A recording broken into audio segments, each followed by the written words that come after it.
Hi everyone, welcome back. Sorry it's been a while. There's been a lot of things going on, but here we are. Today I want to go through how to solve the 4x4. So I'll be using the reduction method. So what this means is we'll be solving the middles, the edges, and then finally the whole cube. So for this you might need to learn how to solve a 3x3 first. So if you follow at the top of the screen you'll see the scramble. So you have D prime, and then the RW is right wide, so you're using a wide move, and B2R, and if you just follow along,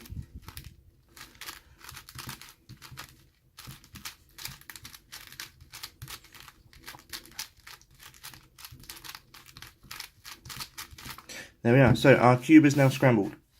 So as I said, the first thing we want to look at are the centers. So when using your inspection, a good thing to do is to find bars. So for this instance, we have a yellow bar on the bottom. We've got a yellow corner above and one here as well. So we're going to move this bar over to the left, which means we can use this side of the cube without disturbing the left-hand side. And we want to pair this corner up with this one to make our second bar. So now we have a bar on the bottom and we have a bar on the top. So the one on the bottom's on the left, we're going to move the one on the top to the right, do an R2, and it will make our first center. Now luckily for us we have a bar on top as well with the white, so now we just have to find our other two white corners. So we'll do the same again. We'll do an F, L, and a wide U prime to make our two white bars.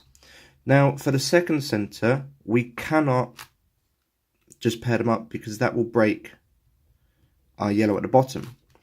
So when we do centers opposite, we are going to pair them up in line. So we'll do an R, which will break our yellow, but we will do a U2 and an R prime, which will bring our yellow back together and solving our white. Now after you've done your top and bottom centers, you're going to do the rest. So again, we've got an orange center, so we'll put that on the left hand side, meaning we can move the right, and on top you see we have our two corners. So for cases like this, we need to move the top one corner out of the way to move our second in line and bring our other back up, which will create the second bar. And for this one, we can just move it down as we have no other centers to pair. So the next one here will be blue. Yeah, it'll be blue. So we already have two corners and it's the same case. So we can move one corner out of the way to rotate the other. This time, instead of coming prime move, which will break the orange on the face we're solving, we're going to do the clockwise move to bring the orange out of the way. We'll bring the blue down and we'll bring the blue corner back, which keeps our orange intact. Again, I like to move everything over to the left hand side. It's your preference whether it's left or right. Now whenever we want to fix our bars, we have to remember the orange. We have to move our corners up, out the way, and then bring them back down. So I have a blue corner at the bottom, I've got one at the top. I'll do a U2 to move it out of the way, R, U, R prime, keeping our orange in line, and again our bars will be opposite, so we'll do L prime, U2, L, and we'll keep everything the way it needs to be. So next is red, so R, U2, R prime. We've still got our two bars, and there we are.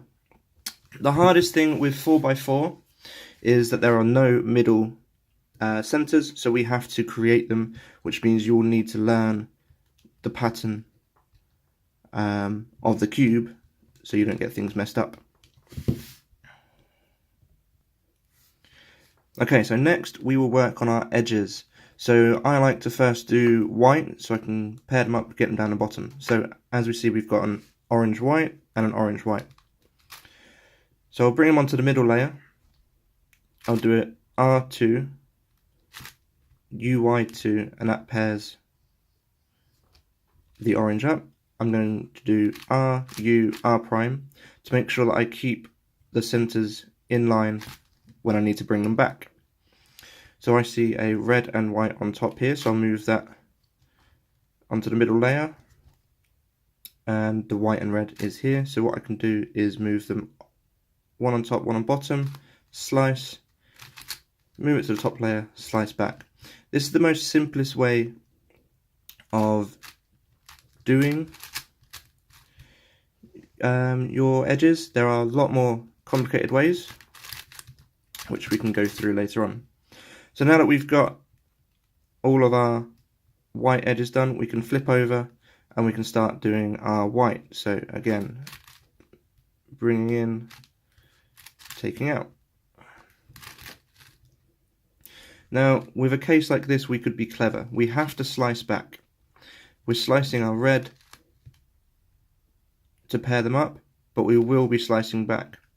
Now we can be clever because we have a yellow and green, which means we can replace the red and yellow with the yellow and green in the bottom, like so.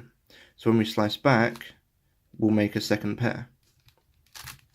And we need to slice back one more time, so we can do the same with the yellow and blue when we finish off.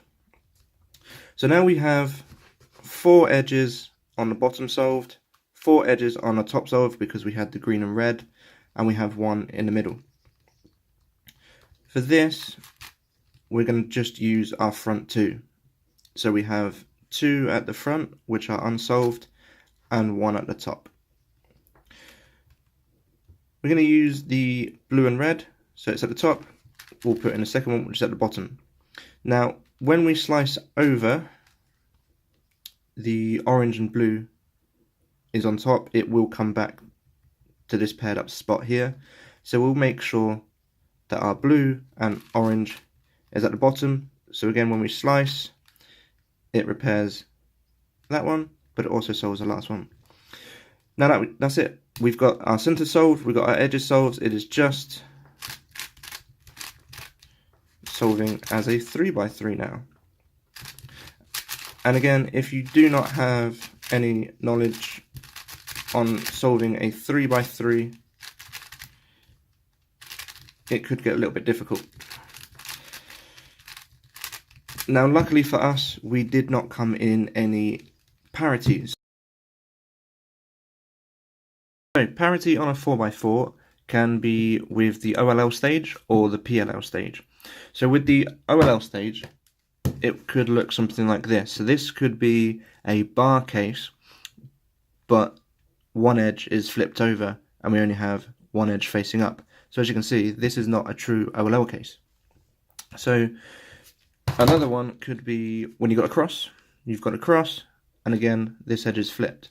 So you want to follow this algorithm to get a case which you can solve using an OLL algorithm. And it goes like this. So R wide, U2, X rotation, R wide, U2, R wide, U2, R prime, U2, L, U2, R prime, U2, R, U2, R prime, U2, and then R prime. As you can see, this is now a case which we can solve.